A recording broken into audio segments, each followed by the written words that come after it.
desde la calle hasta la UCI. Esto es Emercrit Podcast, donde la emergencia se une con la evidencia. Ciencia en español, pensamiento profundo, práctica con propósito. La revolución del paciente crítico comienza ahora.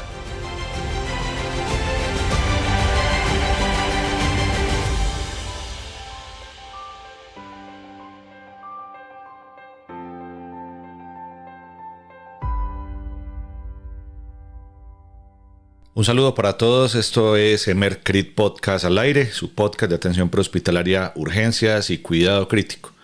Hoy vamos a introducirnos al mundo de la lesión cerebral traumática, del trauma encefalocraneano y vamos a hablar de temas que han generado polémica histórica. Este tema no está lejos de tener un montón de polémicas, de estar plagado de temas que son de mucha controversia, que son de mucha discusión y que vale la pena poderlos aclarar. Vamos hablar de la redefinición de la escala de coma de Glasgow, vamos a hablar de hipoglucemia y lesión cerebral traumática y qué es lo que deberíamos hacer, vamos a hablar de líquidos, de qué tanta lactato de Ringer es mucho lactato de Ringer y si realmente tiene algún impacto sobre la presión endocraneana, vamos a hablar de hiperventilación, si es o no es una buena práctica, vamos a hablar de soluciones hipertónicas en el escenario prehospitalario, de la profilaxis, de las convulsiones, en general. Vamos a hablar de bastantes detalles, así que no pueden despegarse de este capítulo que va a tener muchos temas que son muy importantes. Y les recuerdo que además en nuestro blog, que se llama www.emercrit.org, también vamos a registrar un artículo, una entrada con todos los puntos claves, con la evidencia, con las fuentes que hemos revisado para desarrollar este tema, donde podemos ampliar algunos aspectos que son muy, muy importantes. A lo largo del tiempo, quizás en la atención del paciente con trauma, la lesión cerebral traumática o el trauma encefalocraneano han sido uno de los motivos de mayor preocupación en vista de que este tipo de lesiones son las que tienen algunos impactos muy importantes, no solamente en términos de morbilidad, sino también de mortalidad. Y la atención se centra básicamente en tratar de disminuir las consecuencias manejando lo que tenemos que manejar de forma adecuada. Sin embargo, esto no deja de tener un montón de implicaciones que realmente son importantes. Entonces, lo primero que deberíamos tener claro es qué implica o qué entendemos por lesión cerebral traumática. Yo creo que más allá del nombre, porque hay muchos nombres, para algunos es mejor hablar de TEC, para algunos es mejor hablar de TSE. En el caso particular prefiero lesión cerebral traumática. La solemos definir como una condición muy compleja que abarca desde la alteración estructural, pero además la funcional, que puede ser transitoria o puede ser permanente y que puede generar daños estructurales que pueden llegar a comprometer la vida del paciente. Así que en términos clínicos lo definimos como una alteración de esa función neurológica donde hay una evidencia objetiva de compromiso cerebral. Así que es la definición operativa y es la que nos termina teniendo algún sentido. Llegar a veces a definirla no es sencillo y yo sé que ustedes han estado inmersos en ese cuadro clínico complejo de entender donde un paciente que tiene o que sufre un politraumatismo y que le estás haciendo la evaluación inicial tiene alteración de la conciencia porque suele ser la primera manifestación que nos llama la atención y nos alerta sobre la posibilidad de una lesión cerebral traumática. Pero para este paciente politraumatizado, que seguramente está hipovolémico, es difícil poder establecer porque no sabemos si la alteración de la conciencia obedece a una pérdida muy importante de volumen o puede estar obedeciendo a una hipoxemia severa o a la combinación que incluye la lesión cerebral traumática. Esto es importante y por eso a lo largo de la historia se ha hecho un hincapié muy importante de que la escala de coma de Glasgow debería ser evaluada en pacientes ya reanimados, en pacientes que ya tienen algo de estabilidad hemodinámica, que no están hipoxémicos, para poder discriminar adecuadamente si se está evaluando con un paciente que potencialmente tiene una lesión cerebral traumática y no se está confundiendo su valor en una hipovolemia profunda o en una hipoxemia severa, que van a alterar por supuesto la conciencia y que van a hacer que la medición no sea tan objetiva. Sin embargo, en el escenario prehospitalario, en muchas oportunidades, será imposible tener un momento adecuado para hacerlo, porque muchos pacientes probablemente no vayan a mejorar para estar en un nivel adecuado para la determinación de un Glasgow confiable y objetivo. Y yo sé que ustedes vivieron lo mismo que yo viví hace 20 años, cuando llevaba a cabo mi práctica clínica prehospitalaria, cuando era paramédico o tecnólogo en atención prehospitalaria del Cuerpo Oficial de Bomberos de Medellín. Me tocó en tantas ocasiones como ustedes no se imaginan, y como yo quizás no pueda recordar, donde se me despachaba un accidente de tránsito en una vía de alta velocidad, encontraba a una persona, habitualmente un motociclista, con una cinemática del trauma considerable, donde iniciamos la evaluación inicial. Y lo que hacíamos inicialmente es que de forma preliminar dábamos información a la central de referencia para que nos buscaran un hospital para poder trasladar a este paciente. Y le dábamos datos como la escala de coma de Glasgow. Entonces eran pacientes que podían tener Glasgow, no sé, de 9/15, porque así los encontrábamos, probablemente como consecuencia de una concusión o no sé. Cuando iniciamos el traslado hacia el hospital en un paciente que ya se había canalizado, que ya se le había mejorado la temperatura, porque eso ocurría generalmente a las madrugadas, y aunque la ciudad donde ejercía no es una ciudad en particular muy fría, pues a veces habían madrugadas donde la temperatura estaba más o menos fresca y podría generar hipotermia en alguien tirado por varios minutos. Llegaba al hospital y el valor del Glasgow inicial no correspondía con el que yo le entregaba al urgentólogo. Y entonces generalmente posterior a ello venía un regaño en donde uno le decían que si uno no sabía determinar el Glasgow, que ese paciente estaba 15/15 y que nosotros lo habíamos reportado 9/15. No se preocupen, eso pasa y le seguirá pasando, porque cuando el paciente se reanima adecuadamente, cuando el paciente se puede calentar, cuando el paciente se le corrige en condiciones, podría mejorar incluso. Y eso lo tienen que entender, y todos los que me escuchan, no importa el nivel de formación ni dónde lleven a cabo la práctica clínica, tienen que entender que el escenario prehospitalario es dinámico y que no podemos juzgar a alguien porque en referencia inicialmente nos digan que trae un Glasgow y viene con otro. Aspecto muy importante de la definición, y me parecía que era una abrebocas muy muy importante para poder hablar de lesión cerebral traumática. Entonces, más allá de lo que ocurre inmediatamente, lo que hemos hablado de lesión cerebral traumática todo el tiempo nos ha centrado en la definición de lo que conocemos como lesión primaria y lesión secundaria. Hemos hablado todo el tiempo de ello y hemos hablado que básicamente la lesión primaria es ese daño inmediato que ocurre en el momento del trauma, que resulta de la fuerza mecánica directa sobre el cerebro del agente que genera la lesión. Lo que ocurre como la contusión, la hemorragia, la fractura craneal, la lesión axonal difusa, esa lesión estructural, esa lesión parenquimatosa, generalmente irreversible, es la que marca el punto de partida de ese proceso patológico y que claramente no se puede corregir ni en el escenario prehospitalario, y que claramente a veces los neurocirujanos pues podrán manejar cuando se tratan de lesiones expansivas focales, de sangrados. La lesión primaria solamente podría ser prevenida si no ocurriera nunca el trauma.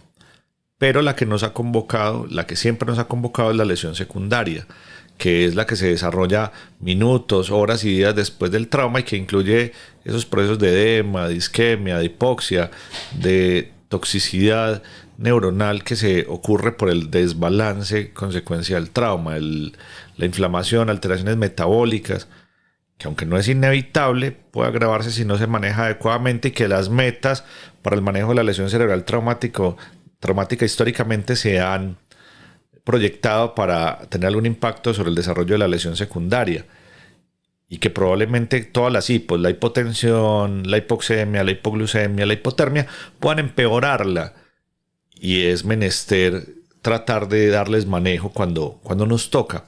Hay algunos casos en los que se hace más difícil. Pero ahora llega un mito. Algunos autores hablan de la posibilidad de una lesión terciaria y una lesión cuaternaria.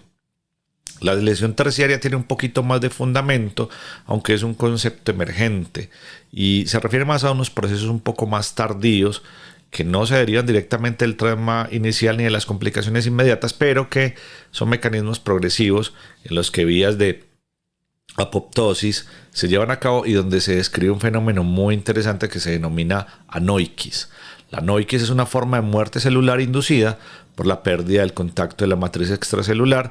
Esto es un cambio en la citoarquitectura que se ha atribuido a la lesión cerebral traumática, que algunos la teorizan, que en la mayoría de los casos, ni los que nos atendemos las lesiones cerebrales traumáticas en el escenario prehospitalario de urgencias o de cuidados críticos nos enteramos, y estos suelen ser secuelas más tardías que pueden favorecer o incluso precipitar la presencia de enfermedades neurodegenerativas.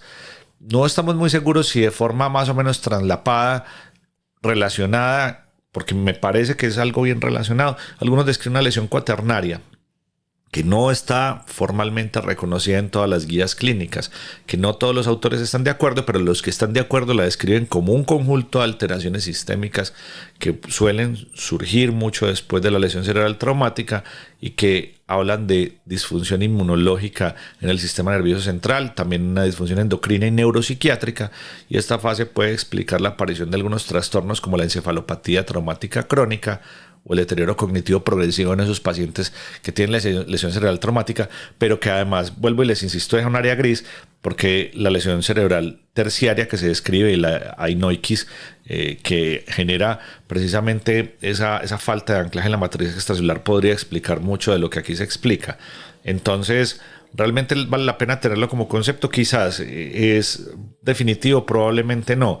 ¿Nos centraremos en la primaria y en la secundaria? Probablemente, pero consideramos que estos conceptos es importante tenerlos en consideración porque la mayoría de los libros de emergencias y atención prehospitalaria solamente describen la primaria y la secundaria, que claramente son las más importantes, pero creo que estas hay que tenerlas en la cabeza. Seguimos hablando del paciente y seguimos hablando de un aspecto muy importante, del uso de líquidos, de los cristaloides. Más allá del valor de la tonicidad, generalmente la elección del fluido o el líquido para reanimación en pacientes con lesión cerebral traumática es una decisión muy importante, es una decisión crítica que puede influir directamente en el pronóstico neurológico y en la presión endocraneana, especialmente no solamente cuál líquido, sino cuánto líquido voy a usar. El uso de estas soluciones cristaloides tiene un papel fundamental en lo que va a pasar. Y habitualmente en la mayoría de nuestros países en Latinoamérica, en nuestros países de habla hispana, lo que tenemos disponible en nuestras ambulancias es solución salina al 0.9% y lactato de Ringer o Harman, que para nuestro caso es prácticamente lo mismo. Sin embargo, hay una discusión que es importante que exige, sin ninguna duda, revisar e incorporar algunas posibilidades como el papel de las soluciones multielectrolíticas como el Plasma Light, que en algunos escenarios cada vez cobran mayor fuerza y probablemente se tiene en consideración. A mí las soluciones multielectrolíticas en particular me parecen una muy buena opción, que tienen las mismas limitaciones de todos los cristaloides claramente, pero que probablemente para mí tengan un papel muy importante, un papel que no podemos simplemente ignorar, pero que hoy probablemente por el costo no son ampliamente usadas, pero probablemente en algún momento pues van a estar disponibles. Entonces, ¿cuál es el impacto sobre la presión endocraneana de estas soluciones? Así que todos sabemos que la presión endocraneana está determinada por el volumen en 3 compartimentos intracraneales, lo que hemos conocido históricamente como la doctrina de Monro y Kelly. Lo que está en perfecto equilibrio habitualmente es el parénquima cerebral, el líquido cefalorraquídeo y la sangre, que están en una proporción de 80% de parénquima cerebral, 10% de líquido cefalorraquídeo y 10% de sangre venosa y arterial. Y en el contexto de trauma o de lesión cerebral traumática, cuando ocurre un edema, por ejemplo, este puede aumentar el volumen intracraneal o de la masa, aumentando significativamente la PIC y comprometiendo la perfusión cerebral. Entonces, para ese momento, cuando nosotros intentamos manejar el paciente con volumen por alguna u otra razón, quizás lo que utilizamos o lo que pensamos siempre ha sido el uso de alguno de los cristaloides. Entonces, inicialmente la solución salina, como ya todos muy bien lo saben, es una solución con una osmolaridad de 308 miliosmoles por litro, 154 que supone el sodio, 154 que supone el cloro. Es una solución que se ha considerado isotónica tradicionalmente, pero eso no es cierto, porque la osmolaridad plasmática es de 285 a 295. Esta tiene una osmolaridad mayor, así que podemos decir que es una solución levemente hipertónica, Pero también tenemos que decir que no es una solución fisiológica. Es que 154 miliosmoles por litro de cloro lo hace estar lejos de una solución fisiológica y parecida al plasma. Entonces sabemos que es ligeramente hipertónica y que es capaz de generar un gradiente osmótico que podría llegar a favorecer el movimiento de agua del espacio intersticial al compartimento intravascular. Y si no es eso, probablemente lo que puede hacer es tener un coeficiente de refracción un poquito mayor, es decir, permanecer en el espacio intravascular un poco más de tiempo que la solución del lactato de Ringer. Por otro lado, el lactato de Ringer es una solución que teóricamente se mueve entre una osmolaridad, depende la forma en la que se fabrique y el país, entre 273 o 74 hasta 279 miliosmoles por litro. Teóricamente es una solución hipotónica en relación con el plasma.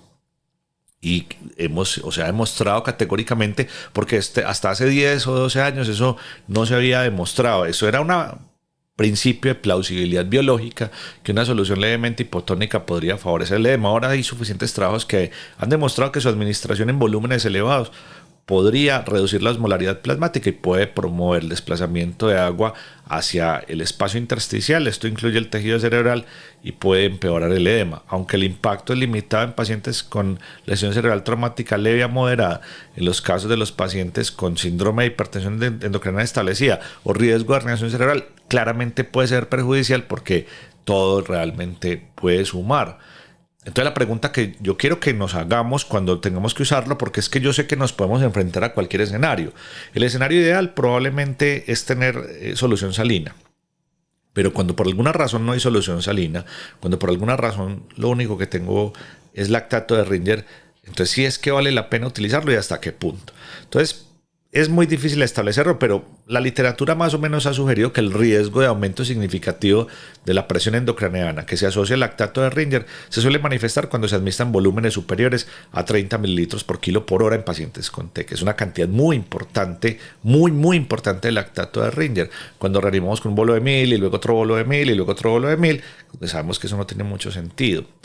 Aspecto muy importante. Yo lo que les quiero decir y lo que tiene que quedar claro desde la fisiopatología es que cuando yo administro una solución levemente hipotónica, no toda el agua que va a ir al espacio intersticial va a ir al intersticio del cerebro específicamente.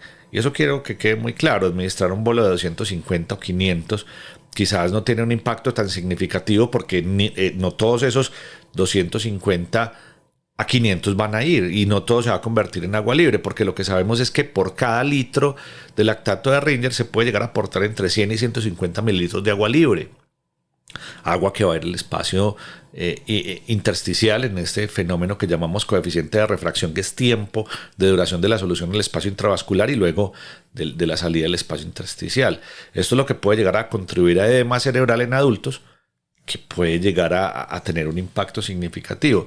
Entonces hay que poner bastante lactato de Ringer, bastante lactato de Ringer en la fase inicial. Así que en recomendación o como recomendación importante,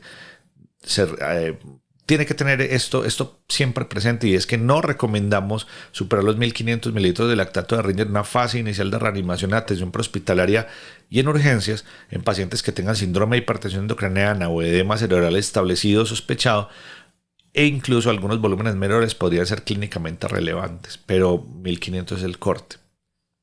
Aspecto que vale la pena tener en consideración. Y plasma light o soluciones multielectrolíticas, una solución que tiene una osmolaridad aproximadamente de 294 miliosmoles por litro. Es una solución realmente isotónica. Tiene un perfil electrolítico que incluye acetato y gluconato, que se utilizan como tampones, acetato y gluconato de sodio, y es útil porque evita de forma significativa la acidosis hiperclorémica. Su uso en neurotrauma no se ha evaluado de forma sistemática y de forma amplia. Hay algunos estudios preliminares que pueden sugerir que puede ofrecer ventajas en algunos términos importantes en la estabilidad ácido básica, en menor riesgo de edema cerebral, que vale la pena. Pero básicamente cuando la comparamos con la solución salina no hay diferencias tan grandes y tan marcadas, y la solución salina sigue siendo una opción muy segura en presencia de síndromes de hipertensión endocraneana. Así que tenemos que pensar eso, y aunque su perfil no sea el perfil ideal, las soluciones como Plasma Light podrían presentar una evolución posterior en el paciente neurocrítico, siempre que se respalde el uso con evidencia clínica robusta que hoy no tenemos. Y en cuanto al lactato de Ringer, yo creo que su uso debe ser cuidadosamente limitado, debe ser la tercera opción cuando no hay mejores posibilidades y debería ser en términos generales evitado en el paciente que tiene un síndrome de hipertensión endocraneana. Así que dejando esta puerta abierta, hablemos de otro tema que se convierte en un mito y que ese mito tiene que tener manejo. ¿Qué pasa con el paciente que tiene una lesión cerebral traumática y tiene hipovolemia? Es realmente retador y acá vamos a hablar del arte de preservar la perfusión cerebral sin aumentar el sangrado. Esto se convierte en un reto muy importante y este quizás sea uno de los escenarios más desalentadores del trauma. El manejo de ese paciente con lesión cerebral traumática en el contexto de hipovolema plantea un dilema clínico que es muy difícil de solucionar y es cómo mantener una presión de perfusión cerebral adecuada sin empeorar el sangrado activo. Entonces el conflicto central, ¿en qué se centra? En un aspecto muy importante que es la presión de perfusión cerebral. Recuerden que definimos la presión de perfusión cerebral como la diferencia entre la presión arterial media y la presión intracraneal, la PAM menos la PIC. Nosotros deberíamos mantener este valor por encima de 60 a 70 milímetros de mercurio según las recomendaciones de Brain Trauma Foundation en estas últimas guías que se publicaron en el 2016 y que probablemente deben estar por publicarse nuevas guías en las que estoy seguro que hay algunos aspectos claves, pero aspectos de la fisiología como este en particular creo que no se van a modificar de forma significativa. Entonces vale la pena tenerlo en consideración. Sin embargo, los pacientes que tienen una hemorragia activa que requieren una reanimación agresiva pueden tener fenómenos de coagulopatía, fenómenos de pop de clot, aumentar la presión hidrostática precisamente por la administración de volumen, y esto puede generar dilución de factores de coagulación que puede agravar y empeorar el sangrado. Por otro lado, es una reanimación insuficiente, puede inducir hipotensión, hipoxia y empeorar la lesión secundaria en ese paciente subreanimado. Es un aspecto que claramente hemos reconocido en el tiempo. Entonces, ese equilibrio, ¿cómo se logra? ¿Cómo se logra preservar el cerebro y controlar el sangrado? Entonces, lo que dice BTF, Brain Trauma Foundation, es que deberíamos evitar hipotensión en estos pacientes, definida como presión arterial sistólica menor de 90 o una presión arterial media que no sea menor de 70. Es una posibilidad importante. Sin embargo, los valores de presión arterial no son valores generalmente que reflejen el estado hemodinámico o cómo pueden básicamente hablar del gasto. ATLS en su 10ª edición y el American College of Surgeons con su comité de trauma dicen que los pacientes que tienen lesión cerebral traumática y tienen choque hemorrágico deberían ser reanimados con el concepto de reanimación de control de daños, que es básicamente tratar de tener valores de presión arterial limítrofes sin llegar a hipotensión. Es una recomendación más o menos gris. Las guías europeas de trauma sugieren mantener una presión arterial media más elevada en los pacientes que tienen lesión cerebral traumática grave, que se debería ajustar al control de sangrado. Y en cuanto al líquido o al volumen de reanimación, recomiendan la administración de solución salina isotónica o hipertónica y hacen la sugerencia de evitar soluciones como Harman en grandes volúmenes por el riesgo de edema, cosas que ya nosotros sabemos. Con respecto a evidencia y ensayos, hay un ensayo clínico que se llama el Proper Trial, que se hizo en el 2015 y que tuvo un impacto significativo cuando se utilizaron transfusiones balanceadas 1-1-1 de plasma, plaquetas y concentrados globulares y mejoraron la supervivencia en trauma hemorrágico, o sea, pacientes que tenían lesión cerebral traumática y choque, aunque no especificó en grupos separados manejo de lesión cerebral traumática. Aspecto realmente importante. El COVID Trial, que se hizo en el 2021, comparó la solución salina hipertónica continua versus la isotónica en lesión cerebral traumática y no encontró diferencias significativas en enlaces neurológicos.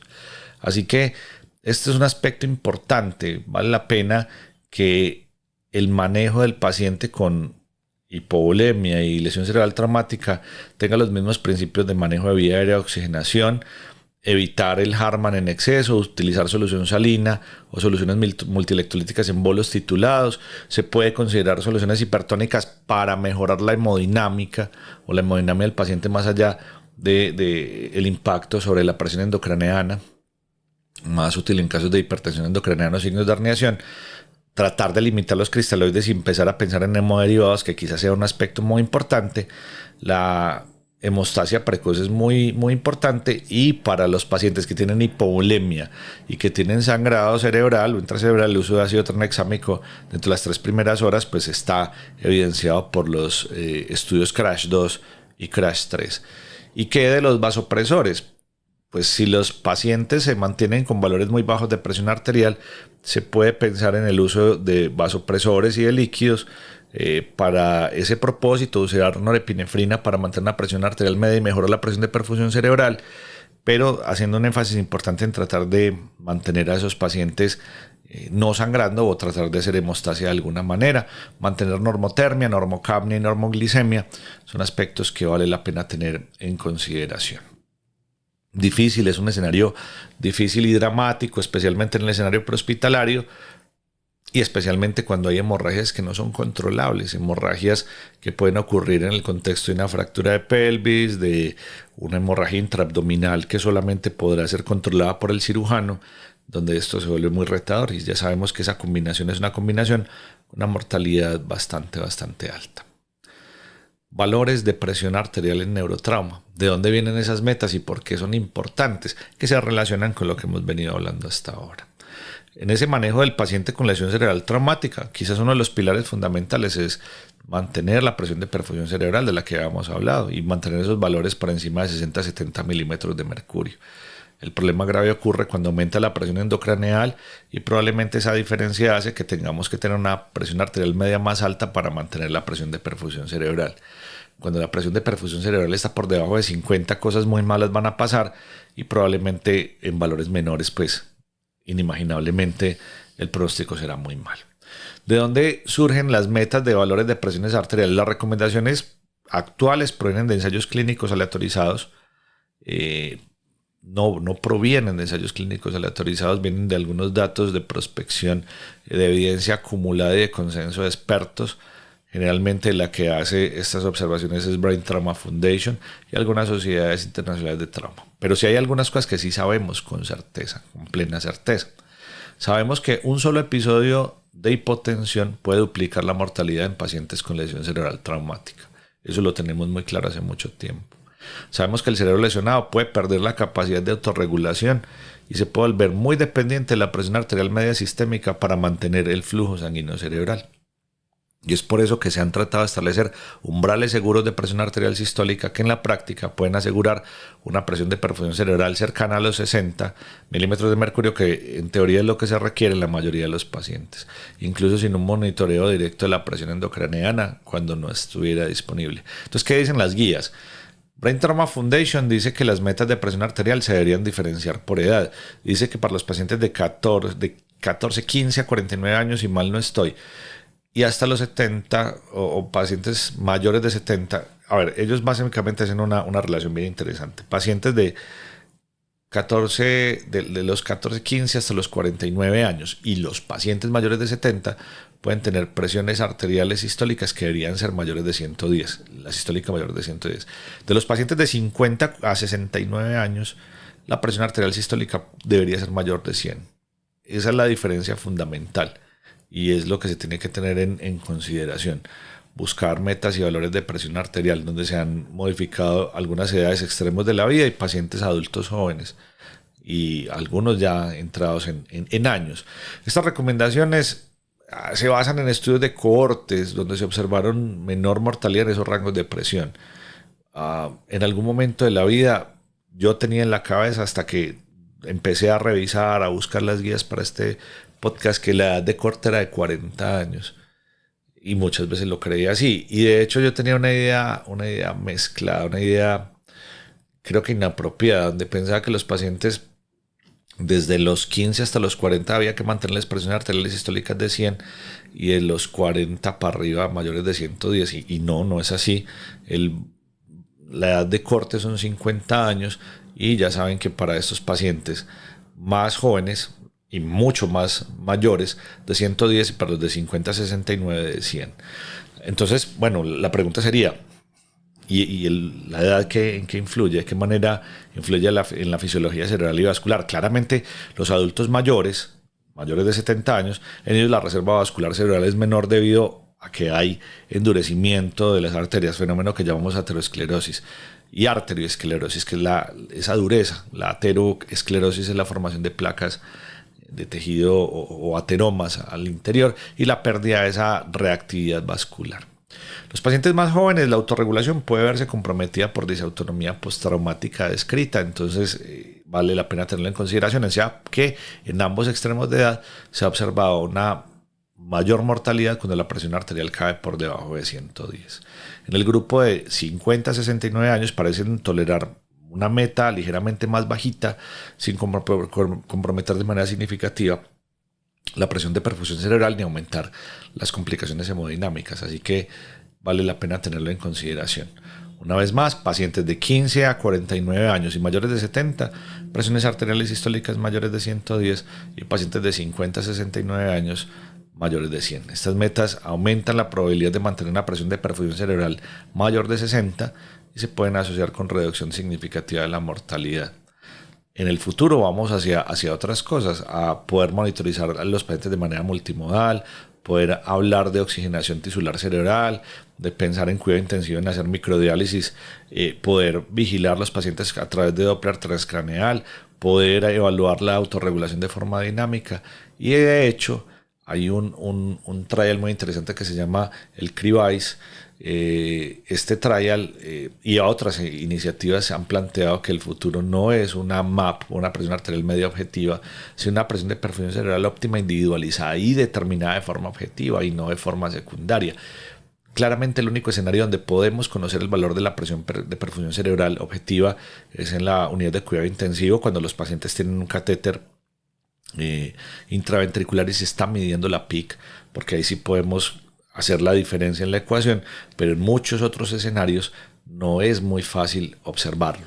Hay algunos trabajos muy interesantes que correlacionan la ecografía de la vaina del nervio óptico con el valor de la presión endocraneana. Se está trabajando en eso y probablemente exista más temprano que tarde la posibilidad de poder insonar a los pacientes en el escenario prehospitalario y poder determinar a partir del valor de la vaina del nervio óptico y hacer una correlación con la presión endocraneana. En urgencias ya se hace y se hace bastante bien, pero creo que eso es uno de los aspectos que se debe tener en consideración en el escenario prehospitalario.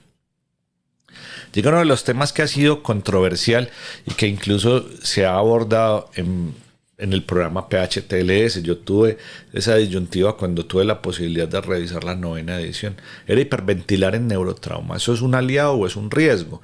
Porque durante muchos años la hiperventilación ha sido una respuesta pues, prácticamente automática ante signos de herniación cerebral en pacientes con lesión cerebral traumática. Cuando los pacientes tienen pupilas midriáticas reactivas, deterioro neurológico súbito, los pacientes que tienen trastornos de la ventilación, una ventilación, una respiración de Chaynes-Stokes, un patrón apneústico o neurogénico central, siempre se pensaba como una maniobra. Esa maniobra fue a veces defendida por muchos, atacada por otros decían que solamente se aumentara la frecuencia y no a valores en los que se generaba una hipocapnia severa, decían incluso que se subiera la frecuencia ventilatoria a 20, pero hay algo que tenemos que entender desde la fisiología. Y es que cuando estamos en el escenario prehospitalario, en la ausencia de un ventilador mecánico y solamente con un dispositivo bolsa, válvula, mascarilla, barrer CO2 no es solamente un asunto de frecuencia.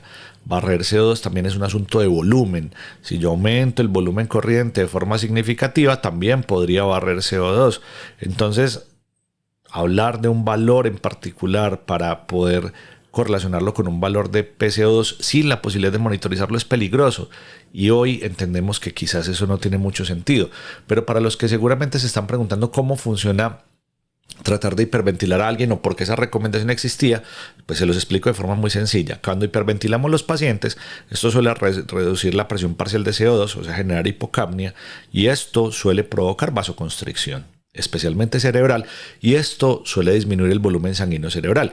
Ustedes saben que tenemos tres cosas en perfecto equilibrio: masa encefálica, líquido cefalorraquídeo y sangre. Si yo genero vasoconstricción, pues disminuyo un poco el flujo sanguíneo cerebral, un poco de forma significativa. Teóricamente baja la presión intracraneana, claramente, pero también disminuye el flujo sanguíneo cerebral. Este efecto es rápido y efectivo, pero es solo transitorio y tiene severas consecuencias. Yo les quiero contar que cuando les explicaba esto a mis estudiantes, cuando era profesor de la Universidad Adventista, yo les decía, cuando usted tiene un paciente con síndrome de hipertensión endocraneana y lo hiperventila, es como si uno tuviera dos pollitos. Uno tiene un pollito aliviado y tiene un pollito enfermo, y usted sacrifica el pollito aliviado para hacerle caldito al pollito enfermo a ver si se alivia. Estás tomando una muy mala decisión, y ha sido una mala decisión siempre cuando no tenemos la solución definitiva de nuestro paciente a las manos. Y hay un costo que es bastante alto, y es un costo oculto, y es que la vasoconstricción también reduce el flujo sanguíneo cerebral, y se los había dicho, lo que puede precipitar una isquemia en un cerebro con una autorregulación que está alterada, y hay estudios que lo han demostrado.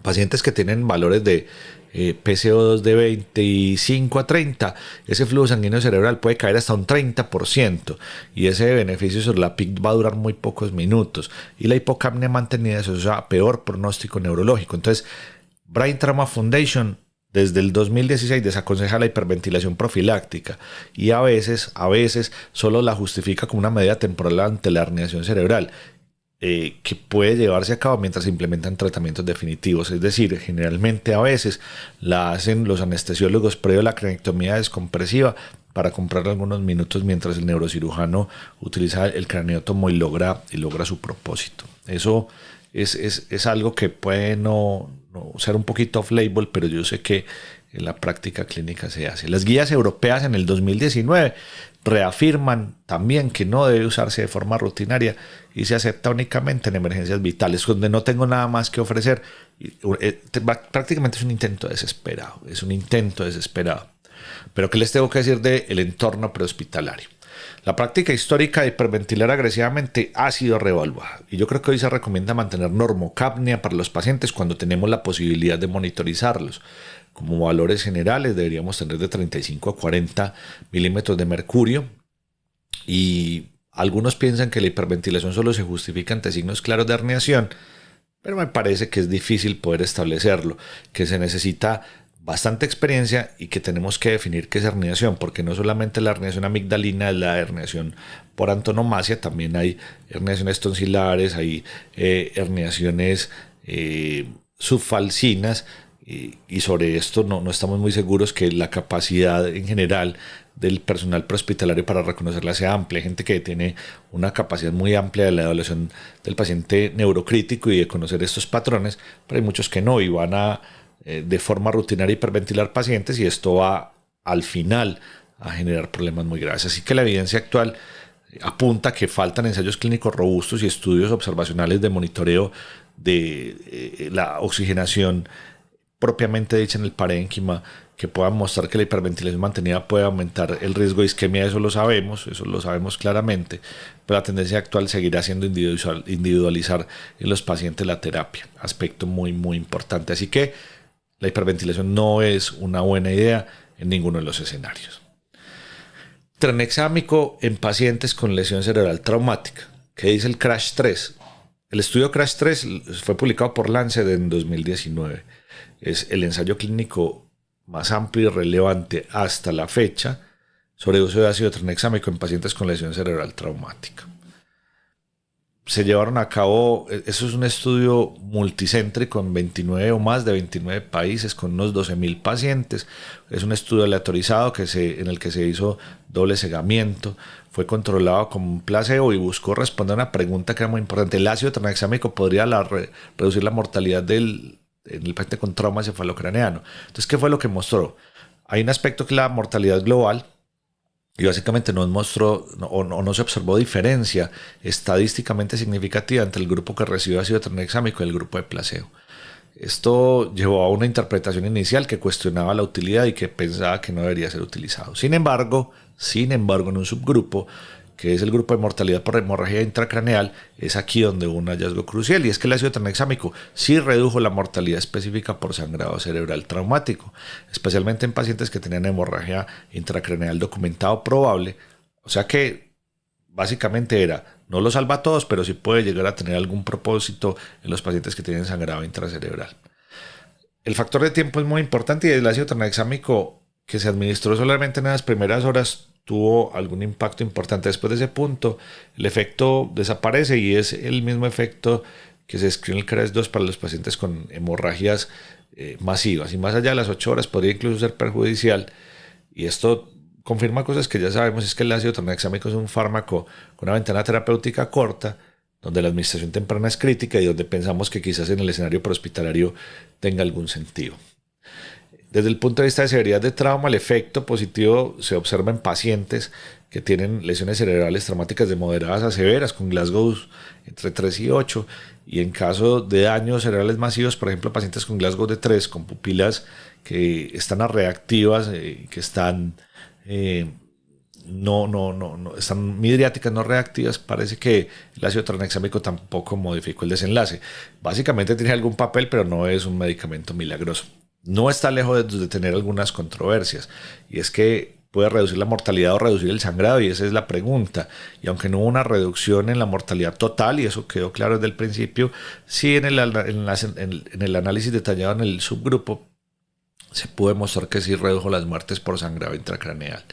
Pero hospitalariamente, pues el estudio deja claro que el ácido tranexámico debe administrarse lo antes posible, pero esto implica tener que capacitar el equipo prehospitalario para reconocer rápidamente la lesión cerebral traumática grave y administrarlo sin esperar a otras confirmaciones externas, sin esperar necesariamente una tomografía. Ahí buscarse el asunto y tratar de establecer que todos los pacientes lo deberían recibir es la discusión, pero parece que el riesgo-beneficio favorece más al beneficio en la administración, porque muchos de los pacientes que tienen deterioro neurológico importante no lo hacen por edema aislado, sino generalmente por una lesión expansiva por sangrado. Entonces hay una cosa importante de la seguridad y el riesgo de trombosis, y es que es prácticamente natural pensar que el ácido tranexámico puede generar una trombosis importante. Sin embargo, el CRAS-2 como el CRAS-3 no muestra un aumento significativo de eventos tromboembólicos. Entonces se recomienda que se pueda llegar a usar con precaución en algunos grupos importantes de pacientes, como pacientes con obesidad, como pacientes con inmovilización prolongada o con trombofilias. Entonces eso hay que individualizarlo, mirarlo y tenerlo en consideración. Dejándolo por allá, hablemos unas palabras del FOUR score, de una escala que fue desarrollada entre el 2005 y el 2007, que trató con algunas posibilidades de mejorar las características que presentaba la escala de coma de Glasgow. Fue desarrollada en la Clínica Mayo. ¿Y por qué nació la escala de FOUR? Básicamente la escala de FOUR, aunque tiene limitaciones importantes, tenía algo que no tenía el Glasgow, que no evalúa reflejos de tronco encefálico, que el componente verbal no es aplicable para los pacientes que están intubados o afásicos, y probablemente el puntaje motor agrupa respuestas heterogéneas en categorías poco específicas. Esos eran los pecados que ellos veían en la escala de coma de Glasgow. El FOUR score se proponía una evaluación más completa basada en 4 dominios o en 4 puntos importantes: respuesta ocular, respuesta motora, reflejos de tronco y patrón respiratorio. Los reflejos de tronco que se evalúan en el fotomotor, corneal y tusígeno. ¿Qué aporta frente a la escala de coma de Glasgow? Pues básicamente los pacientes sin todo la FOUR score es útil porque permite una evaluación completa sin depender de la respuesta verbal, evitando ese vacío diagnóstico que genera el 1T o poner la T sobre el paciente con el Glasgow y el paciente intubado, que tiene los reflejos de tronco que son importantes y que evalúa el asunto de la respiración espontánea para evaluar patrones como la respiración de Chaynes-Stokes, ventilaciones asistidas, apneas, que son importantes y que podría tener un papel importante en el síndrome de enclaustramiento. Pero podría reemplazar entonces la escala de coma de Glasgow. Yo pienso que no, y que aún no, y que la clasificación de la severidad sigue primando a partir de la escala de coma de Glasgow, en lo que yo no estoy completamente de acuerdo, pero que eso es universal, donde se dice, de acuerdo a Brain Trauma Foundation, que la lesión cerebral traumática es leve cuando tiene un Glasgow de 13 a 15, moderada de 9 a 12 y severo o grave por debajo de 8. Sin embargo, no se ha validado de forma tan amplia y variada con el FOUR score, aunque sí tiene puntos de corte que son importantes. Entonces, ¿dónde consideramos que quizás el FOUR score es muy útil? En la UCI neurocrítica, para nosotros el FOUR score es un una escala muy importante. En esos pacientes intubados con una evolución dinámica, el FOR puede tener una mayor sensibilidad pronóstica. En la evaluación de herniación y muerte encefálica es útil. En el diagnóstico diferencial en los pacientes que tienen alteración o estados de conciencia alterada, que puede llegar a ser útil y tiene alguna importancia en el pronóstico. Tiene algunas limitaciones, y es que claramente el Glasgow es el lenguaje universal en trauma y las guías clínicas y estudios lo han utilizado. El FOUR, aunque para mí más completa, es más difícil de enseñar y aplicar en entornos prehospitalarios porque se tienen que conocer muy bien los reflejos de tallo y los patrones respiratorios. Y la mayoría de la evidencia pronóstica y los algoritmos clínicos aún están anclados en la escala de coma de Glasgow. O sea que la recomendación es que conozcan la escala del FOUR score, ténganlo en la cabeza, pero no reemplazan ni en este momento es una herramienta que reemplace definitivamente y de forma indiscutible a la escala de coma de Glasgow. Muchachos, soluciones salinas, hipertónicas, manitol en el escenario prehospitalario, ¿es una buena práctica o es un mito persistente? Eso es una muy buena pregunta que tenemos que darle solución, y es que en el manejo inicial del paciente que tiene lesión cerebral traumática es una preocupación el aumento de la presión endocraneana, y ha sido generalmente casi que instintiva la respuesta de que podemos manejar esto con soluciones hipertónicas. Los argumentos a favor pues parten de un hecho que es prácticamente innegable, y es que las soluciones reducen la presión intracraneana. Tanto el manitol como la solución salina hipertónica han demostrado eficacia para poder bajar la presión endocraneana de manera más o menos rápida, aunque hay algunos estudios comparativos que han señalado que la solución salina al 3% logra un efecto más sostenido y en general con mayor estabilidad hemodinámica que el manitol al 20%. En algunos casos se utiliza el uno o el otro. Yo cada vez veo menos manitol disponible. Este descenso de la presión endocraneana pues, no es un detalle menor. En un paciente con una lesión cerebral traumática, pues la disminución tiene algún impacto significativo. Otro punto a favor es el impacto sobre la perfusión o la presión de perfusión cerebral al expandir el volumen intravascular. Esto suele mejorar la presión de perfusión cerebral, que es otro punto útil y a favor de las soluciones hiperosmolares. Incluso una revisión bibliográfica reportó que cerca del 75% de los pacientes que fueron tratados prehospitalariamente con soluciones salinas al 3 y al 7.5 mostraron resultados positivos y mejores tasas de supervivencia. Esto, aunque parece llamativo, pues es necesario interpretarlo con mucha cautela, porque estos estudios provenían de algunos datos metodológicos muy heterogéneos y no tenían la robustez y no tenían como la rigurosidad de los grandes estudios clínicos multicéntricos. Hay otros estudios, y uno en particular que es muy interesante, que es el Resuscitation Outcomes Consortium, en shock hemorrágico y trauma craneoencefálico, que no mostraban mejoras en la mortalidad ni en los desenlaces neurológicos a largo plazo cuando se utilizaron soluciones hipertónicas. Entonces, en los límites de la seguridad y en los límites de la administración adecuada, los pacientes parece que en el escenario prehospitalario no se van a beneficiar mucho de soluciones hipertónicas, y hoy hace parte más probablemente de lo que deberíamos tener en consideración en el entorno hospitalario. Ustedes saben que los pacientes con lesiones cerebrales traumáticas suelen tener un riesgo muy importante de convulsión. Entonces, deberíamos dar profilaxis anticonvulsivante en la lesión cerebral traumática en el escenario prehospitalario. En el hospitalario no nos cabe la menor duda, pero prehospitalariamente. Nosotros hemos tratado de parar las convulsiones cuando ocurren en el escenario prehospitalario, utilizando benzodiazepinas, que es nuestra herramienta más común en nuestros países en Latinoamérica.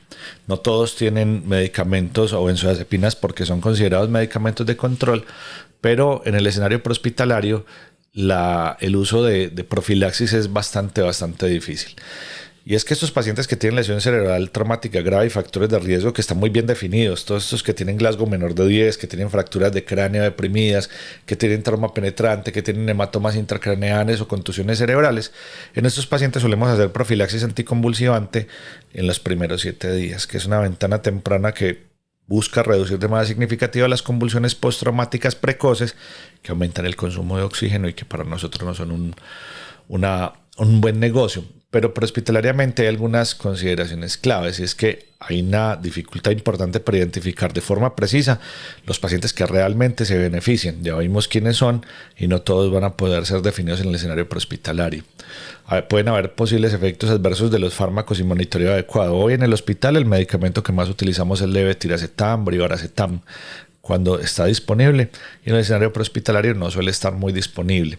Y el más importante creo que es el riesgo de retrasar intervenciones que son realmente prioritarias, como la estabilización hemodinámica, el manejo de la vía aérea y el traslado rápido, por pensar en el uso de anticonvulsivantes. La carga cognitiva no debe aumentar en la calle. Lo que es importante se debería hacer, y el propósito no es trasladar la responsabilidad del servicio de urgencias al escenario prehospitalario.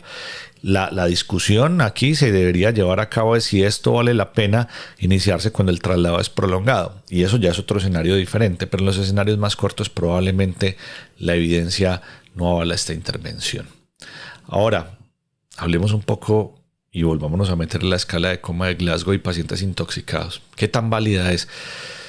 Este es un tema muy candente, y es que la escala de coma de Glasgow, básicamente creada en los años 70 por Janet y Tisdale, ha sido un referente y básicamente el lenguaje universal para describir el estado neurológico de los pacientes con TEC. En el 2017 fue redefinida, no fue cambiada, fue redefinida y se volvió lo que sabemos que es una escala bien diseñada, y hubo un complemento que era la escala de Glasgow pupilas, que añade un puntaje pupilar para pronóstico. Hasta ahí pues nada muy diferente, pero para esos pacientes que tienen lesión cerebral traumática, alcohol, y es un asunto difícil, y es que la intoxicación por alcohol o depresiones del sistema nervioso central puede reducir la conciencia, todos lo sabemos, y alterar el lenguaje o disminuir la respuesta motora, y esto puede generar una falsa reducción en la escala de coma de Glasgow, que puede simular una lesión cerebral traumática. En estos casos, interpretar el puntaje puede sobreestimar la gravedad y terminamos intubando innecesariamente. Para muchos siempre han hablado que es un Glasgow no confiable, pero ¿qué dice la evidencia? Bueno, la literatura ha explorado esta pregunta y tiene una respuesta que en general está más o menos matizada. En estudios de cohorte, Kelly y colaboradores en el 2004 y Rudhan y colaboradores en el 2015 muestran que el alcohol de manera clara se altera la precisión de la escala de coma de Glasgow, pero no la invalida. Un Glasgow bajo sigue siendo un predictor de mal desenlace, aunque la fuerza de esa asociación disminuye en los pacientes intoxicados. En el 2015 hay una revisión sistemática del Journal de Trauma Escandinavo, donde concluye que el alcohol no es un predictor independiente de mortalidad en TEC y que no debe atribuirse un Glasgow bajo únicamente a la intoxicación sin descartar una lesión estructural. Es lo que hemos estado hablando y les he dicho, se debería llevar a cabo la evaluación del Glasgow, y en términos prácticos un paciente que tenga un Glasgow bajo e intoxicación se le debe manejar como una lesión cerebral traumática grave hasta no demostrar lo contrario. Y en la evaluación neurológica generalmente debería ser integral, no solamente basada en el Glasgow, y entender que las intoxicaciones no generan manifestaciones focales. Un paciente anisocórico no está anisocórico por alcohol o por algún otro tipo de droga de abuso, y probablemente sea por la lesión cerebral traumática. Así que aspectos importantes que hay que tener en consideración, que hay que mirarlos. Hay algo más de lo que podemos leer en la entrada que tengo del blog, de la redefinición de la escala de coma de Glasgow en el 2017, donde los invito a que no hablemos más de decorticación ni de descerebración. Para esta altura, los invito a que hablemos más fácil de flexión anormal y de extensión anormal, y es que claramente la postura flexora normal refleja una activación de las vías rubroespinales con una pérdida del control inhibitorio cortical, que hacía pensar a la gente antes que había una lesión necesariamente cortical o desconexión cortical. Y la postura extensora normal ocurre cuando hay lesiones de predominio en vías vestibuloespinales y reticuloespinales, que es un daño más caudal. Ahí en esa entrada les hablo un poco del gradiente rostrocaudal para poder entender la escala de coma de Glasgow, un aspecto que es muy importante, y creo que era la última parte de la que quería hablar en lo que nosotros pretendíamos llevar a cabo en esta entrada. Y la última parte era la correlación entre Glasgow y gravedad, porque generalmente se ha atribuido solamente la gravedad al Glasgow, y creo que eso no es el único punto que hay que tener en consideración. Sin embargo, llegando al final de esta discusión, creo que hay muchos temas más en los que tenemos que avanzar en algún momento y que aquí dejamos la puerta abierta. La lesión cerebral traumática trae muchos matices, muchos temas de discusión, pero mucho por investigar, que probablemente en algún momento podamos hablar de todos estos temas.